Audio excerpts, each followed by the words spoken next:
السلام علیکم ورحمۃ اللہ وبرکاتہ۔ الحمد للہ رب العالمین والصلاة والسلام علی سید الانبیاء والمرسلین وعلی آلہ واصحابہ اجمعین، اما بعد۔ معزز سامعین حضرات، آج عید کی نماز کے چند مسائل اور اس کا طریقہ بیان کیا جاتا ہے۔ عید خوشی کے دن کو کہتے ہیں۔ عیدین یعنی دو عیدیں جو مشہور ہیں، عید الفطر اور عید الاضحیٰ۔ عید الفطر بعد رمضان کے پہلی شوال کو عید الفطر ادا کی جاتی ہے اور فطرہ بھی اس میں دیا جاتا ہے۔ عید الاضحیٰ ماہ ذی الحج کی 10 تاریخ کو ادا کی جاتی ہے اور نماز کے بعد قربانی صاحب استطاعت ادا کرتے ہیں۔ عید کی نماز واجب ہے ان لوگوں پر جن پر جمعہ واجب ہے، اس کے شرائط الگ سے ہیں تو وہ ٹاپک الگ ہو جائے گی۔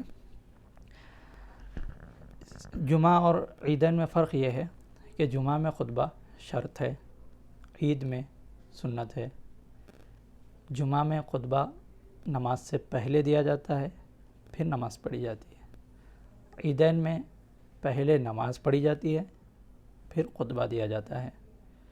جمعہ میں 2 اذانیں، ایک اقامت ہے، جبکہ عیدین کی نماز میں یعنی عید الفطر عید الاضحیٰ میں نہ اذان ہے نہ اقامت ہے۔ عید کی نماز کا وقت سورج کے طلوع ہوتے ہی، آفتاب کا ایک نیزہ اوپر آتے ہی، یعنی جب سورج نکلتے رہتا ہے تو وہ ذرا پیلا یا لالی اس میں نظر آتی ہے۔ جب پورا اوپر آ جاتا ہے تو پوری طرح چمکتا ہے، روشن ہوتا ہے، جس پر نظر نہیں ٹھہرتی۔ وہیں سے عید کی نماز کا وقت شروع ہو جاتا ہے، اور زوال یعنی جب سورج اوپر آ جاتا ہے، یعنی اس کے چڑھنے کی انتہا ختم ہوتی ہے، اس کو زوال کہتے ہیں، پھر اترنا شروع ہو جاتا ہے تو وہ زوال سے پہلے تک عموماً یہاں ہندوستان میں 12:30 وغیرہ، یہ 12:15 موسم کے حساب سے وقت کم زیادہ زوال کا ہوتا ہے۔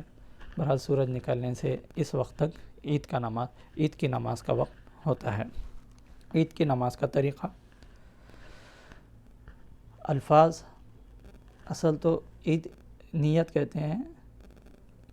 سب سے پہلے نیت ہوتی ہے، نیت دل کے ارادے کو کہتے ہیں۔ آپ کا عیدگاہ آنا، مسجد آنا، وضو کرنا، یہ ساری نماز ہی کے تو لیے، نماز پڑھنے کے لیے ہی تھا، یہی آپ کا ارادہ نیت کہلاتی ہے۔ اور آپ آتے ہیں ڈائریکٹ پڑھ لیتے ہیں تب بھی آپ کی نماز ہو جائے گی۔ لیکن الفاظ ادا کریں گے نیت میں تو اس کو مستحسن، پسندیدہ عمل کہا گیا ہے۔ الفاظ: 2 رکعت نماز عید الاضحیٰ کی واجب پڑھتا ہوں میں، خاص واسطے اللہ تعالیٰ کے، منہ میرا کعبہ شریف کی طرف۔ اب اس کے اندر وہ 6 زائد تکبیر، 6 تکبیروں کے ساتھ یہ بھی کہہ لیں بہتر ہے، کیونکہ بعض لوگ جو سعودی وغیرہ میں ہوتے ہیں وہاں پر 6 سے زائد کہا جاتا ہے، تو پھر اس کی ضرورت ہم کو نہیں پڑتی، کیونکہ احادیث میں 6 تکبیرات کا بھی ذکر ہے، 13 تک اس کا ذکر ہے۔ بہرحال کسی بھی انداز سے نماز ہو جاتی ہے۔ جو امام ہوگا، شافعی ہو تو شافعی کے طریقے سے پڑھیں گے، حنفی ہو تو حنفی کے اطاعت میں، اتباع میں ویسے ہی ادا کریں گے۔ نماز کا طریقہ، جب تکبیر کہی جاتی ہے پہلی، تو تکبیر تحریمہ ہوتی ہے نماز کی، اللہ اکبر، ہاتھ باندھ لیں، ثنا پڑھ لیں۔ اس کے بعد امام صاحب جب پہلی تکبیر کہیں گے، اللہ اکبر کہتے ہوئے کانوں تک ہاتھ اٹھا کر ہاتھ چھوڑ دیں۔ دوسری تکبیر میں اللہ اکبر کہتے ہوئے کانوں تک ہاتھ اٹھائیں اور چھوڑ دیں۔ تیسری تکبیر جب کہی جاتی ہے تو اللہ اکبر کہتے ہوئے کانوں تک ہاتھ اٹھائیں اور باندھ لیں۔ اس کے بعد سورہ فاتحہ، ضم سورہ، رکوع، دونوں سجدے، پہلی رکعت مکمل ہوتی ہے۔ جب دوسری رکعت میں امام صاحب کھڑے ہوتے ہیں تو سورہ فاتحہ، ضم سورہ پڑھنے کے بعد رکوع میں جانے سے پہلے جب پہلی تکبیر کہتے ہیں تو اللہ اکبر کہتے ہوئے کانوں تک ہاتھ اٹھائیں اور چھوڑ دیں۔ جب دوسری تکبیر کہی جاتی ہے تو اللہ اکبر کہتے ہوئے کانوں تک ہاتھ اٹھائیں اور چھوڑ دیں۔ تیسری تکبیر کہی جاتی ہے تو اللہ اکبر کہتے ہوئے کانوں تک ہاتھ اٹھائیں اور چھوڑ دیں۔ چوتھی تکبیر یہ رکوع کی تکبیر ہوگی، جو واجب بھی ہے۔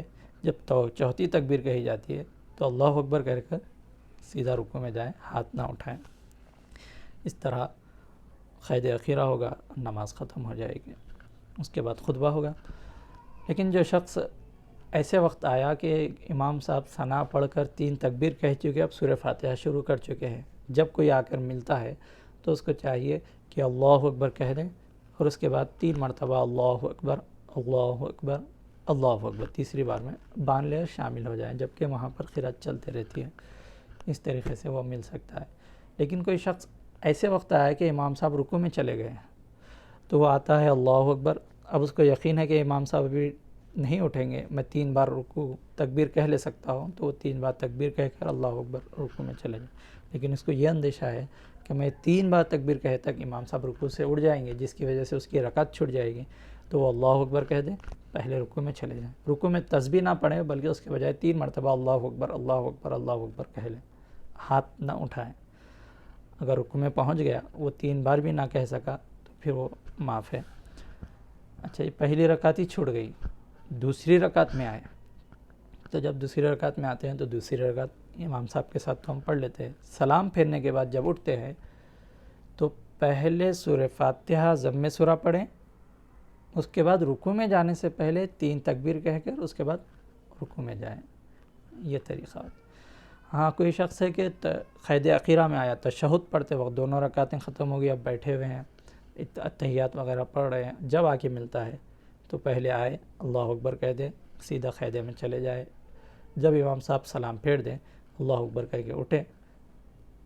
جب فرسٹ ٹائم امام صاحب کیسے پڑھائے ہیں اسی انداز سے پڑھیں، یعنی پہلے تکبیریں کہہ لیں، اس کے بعد سورہ فاتحہ ضم سورہ پڑھیں. اس طرح پہلی رکعت ختم کریں. دوسری رکعت میں سورہ فاتحہ ضم سورہ کے بعد رکوع سے پہلے 3 تکبیر کہہ لیں، اس کے بعد رکوع میں جائیں. اس طریقے سے نماز ادا کریں. اہتمام کریں. عید ہیں، سال میں ایک مرتبہ موقع ملتا ہے، زیادہ سے زیادہ عید کی نماز کا اہتمام کریں. تکبیر تحریمہ کے ساتھ پڑھنے کا پورا اہتمام کریں. اللہ تعالیٰ ہم کو کہنے سننے سے زیادہ عمل کی توفیق عطا فرما، اور ہماری ہر عمل میں خلوص نیت عطا فرما اور اسے قبول فرما. صلی اللہ تعالی علی خیر خلقہ محمد وعلی آلہ وصحبہ اجمعین والحمد للہ رب العالمین.